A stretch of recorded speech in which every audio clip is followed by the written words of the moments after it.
This is a download from BFM 89.9, the business station. Good morning, Dodge. So the U.S. reported job numbers for April, adding about 223,000 jobs, and jobless rate fell to about 5.4% as well. Is this going to be something that's sustainable and signal a firmly recovering U.S. economy? Good morning, Julian. Yes, it's sustainable. But while the wage growth is accelerating, it's quite gradual, and in fact, it's more gradual than we would expect in the market with an unemployment rate of 5.4%. April was better, March was worse, and the jobless rate kept closer to the Federal Reserve's moving target for full employment. The Fed has lowered its full employment rate from 5.5 down to 5.2.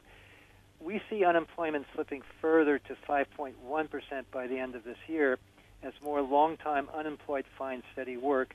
The job gains were low enough, though, to quell worries about overheating in the labor market anytime soon, and this will allow the Federal Reserve to delay hiking their interest rates until this fall.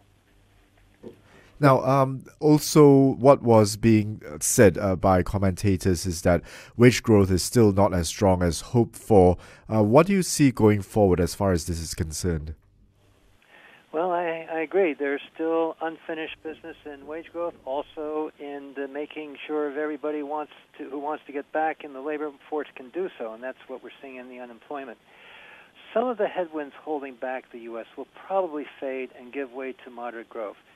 Labor-related delays at the West Coast ports and a rough winter in other parts of the country are gone for sure, although we will continue to feel the impact of a stronger dollar and cheap oil. However, there is some positive news with regard to this in the stronger dollar, because what we're seeing now is a turn in the U.S. dollar. At a minimum, the U.S. dollar has seen an important intermediate-term high. So we expect that this is going to help us in terms of wage growth as we get into the third quarter, although we expect to see a further strengthening of the dollar as we get closer to the end of the year, and then that becomes a headwind that's going to have to be met. The participation rate for these numbers are also falling. How does this tie in to the overall belief about a recovering economy? Well, it's falling, Julian. That is correct. But I think, and we would be a little concerned at this point if we saw the participation rate begin to increase, because we still believe that would be more an indication that people are dropping out rather than rejoining the market. What we would like to see is people rejoining the market, and then we would like to see that affect the participation rate in a negative way, because and that's going to have to continue for a while until we get some real increase in labor participation, much more than we are now.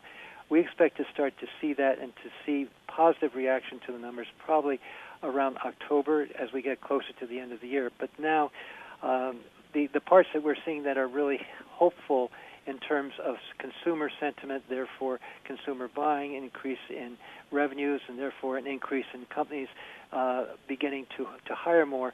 We're seeing it in the housing market. That's one clear bright spot. It's not directly related to employment, but we're beginning to see support for a growing employment situation as we get further into this year and away from the beginning of the year where we were seeing some real negative reports. Now, you described a situation earlier about how it's a Goldilocks situation for Janet Yellen, not too hot, not too cold, so that the policy would become that she continues to maintain low interest rates. When do you think this will start to change and turn around, bearing in mind also inflation rate has been very low? Yes. September is the beginning month when we begin to see the real questioning of continuing the low interest rate environment. Up till then, the questions will arise, Julian, but the response to them will not be to in fact start the interest rate increase.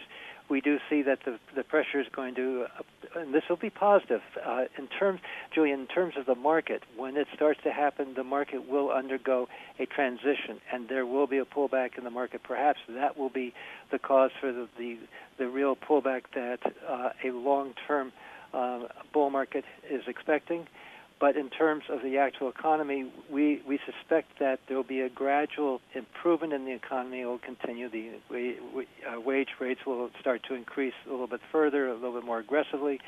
the transition will be much more smoother from an economic point of view, Julian, than with regard to the transition of the market. So interest rates, we expect, the response to the question of when they're going to start to increase, that will occur starting in September, and then it becomes much more likely the further we get into. If it doesn't happen in September, October, it's going to be much more likely, and by the end of the year, the first move will occur.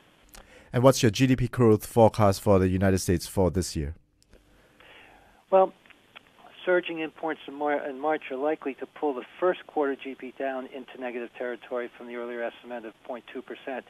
But March import growth counts imports that did not reach U.S. shores earlier in the year because of a months-long labor dispute we had on the West Coast. Nonetheless, economic growth will rebound during the rest of the year to 2.6% or a bit higher for the full year, better than much of the rest of the world. And that is what is going to assist in the transition of our market valuations from low interest rates to economic and fundamental strength.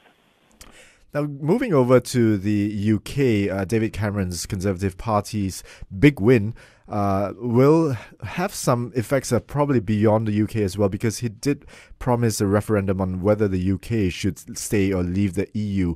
What is your take on this? We're watching it. I think that the question will arise. I think ultimately the response to it will help the UK in restructuring its position within the Eurozone and perhaps strengthen its dependence on some of the other countries within the Eurozone. I think much more important right now, Julian, will be what happens with Greece. We're seeing there's going to be some important meetings this week. There's going to be important meetings throughout the summer, and at some point the question will finally be answered as to whether Greece will be exiting or not. That answer will come before any kind of definitive arrangement with regard to the UK and their perceived position within the Eurozone. So, and I think that the response to what they would like to have happen is going to be very much moved by whether or not Greece stays within, or ultimately at the 12th hour and at 12:30 p.m. whether Greece actually exits. So I am watching the UK. I think the question that is now being asked is more about the Eurozone rather than the UK's economic position, which is a good thing. But I think that the ultimate answer to the Eurozone question for the UK is going to come after whatever happens with the Greeks, and that's going to be much more important and answered much more quickly. Thank you. That was Dodge Dolan, Chairman and Chief Investment Officer of Lander & Fuse Capital Managers in New York. Thank you for listening to this podcast. To find more great interviews, go to bfm.my or find us on iTunes. BFM 89.9, the business station.